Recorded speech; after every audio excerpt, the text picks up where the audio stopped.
Dans cet épisode, une jeune fille nageant dans l'océan vers un groupe de dauphins est brutalement attaquée par un banc de requins. Un homme sur la plage se précipite dans l'eau pour repousser les requins et sauver sa vie. Cliquez sur « J'aime » et abonnez-vous à notre chaîne maintenant. C'est la terrifiante attaque de requins sur Sarah Wiley, déchirée par un groupe de requins bulldogs. Bienvenue sur Férocefin.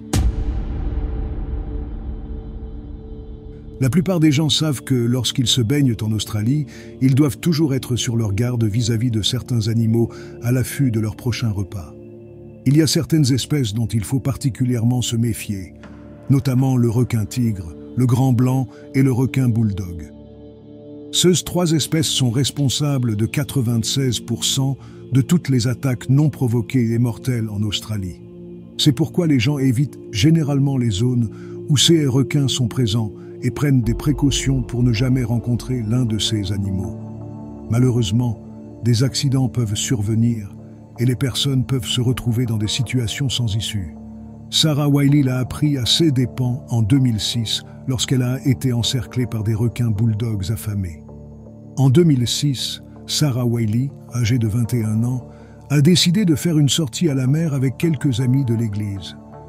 Elle était toujours une jeune fille particulièrement dévouée qui rendait ses parents fiers tout en travaillant pour devenir ergothérapeute. Ce week-end-là, ils ont choisi de visiter la plage d'Amity Point, qu'ils connaissaient bien grâce à plusieurs visites précédentes. Elles aimaient nager plus loin que la plupart des gens oseraient.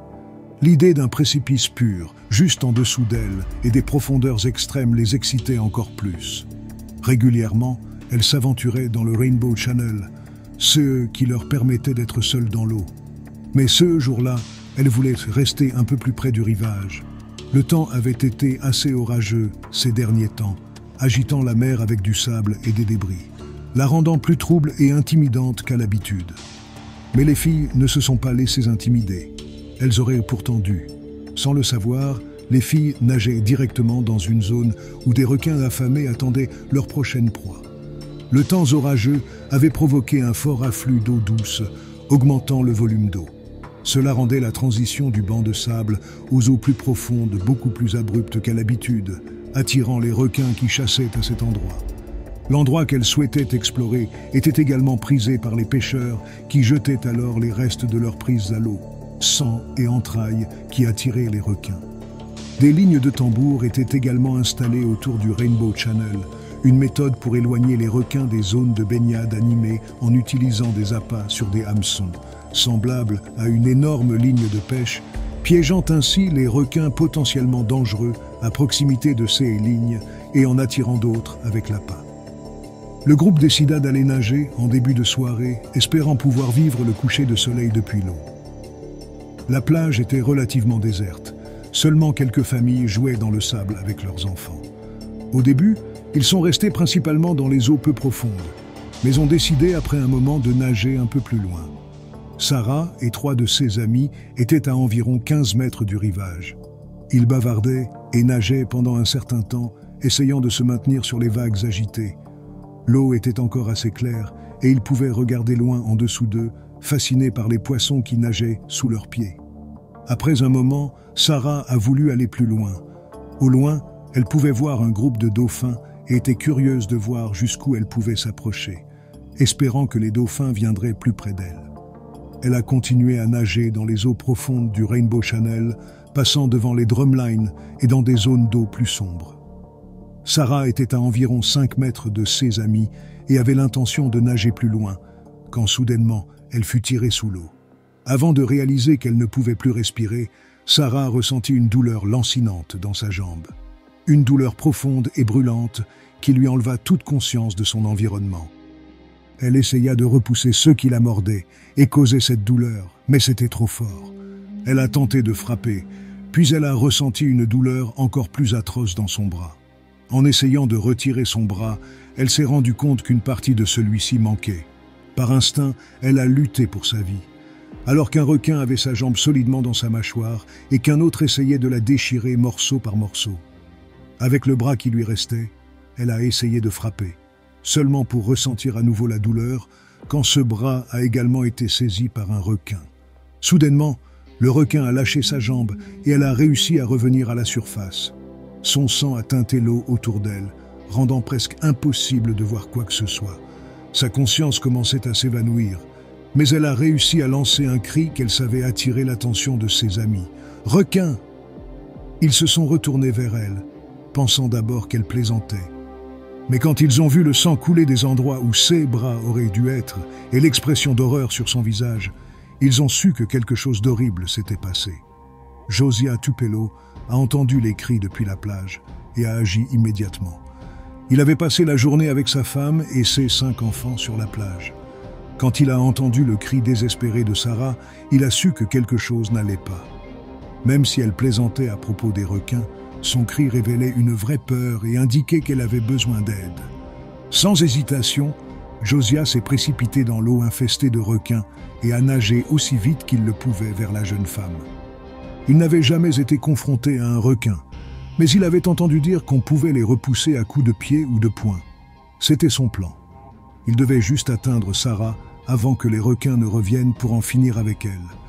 L'eau se teintait de plus en plus de rouge à mesure qu'il se rapprochait de Sarah, qui avait maintenant du mal à garder sa tête hors de l'eau. En jetant un œil autour de lui, il ne voyait pas de requins, mais il pouvait voir les blessures graves qu'ils avaient infligées à Sarah. Il la saisit et commença à nager vers la plage, faisant particulièrement attention à garder sa tête hors de l'eau, car elle n'en était presque plus capable. Il craignait qu'elle ne se noie avant qu'il ne puisse l'atteindre à la plage.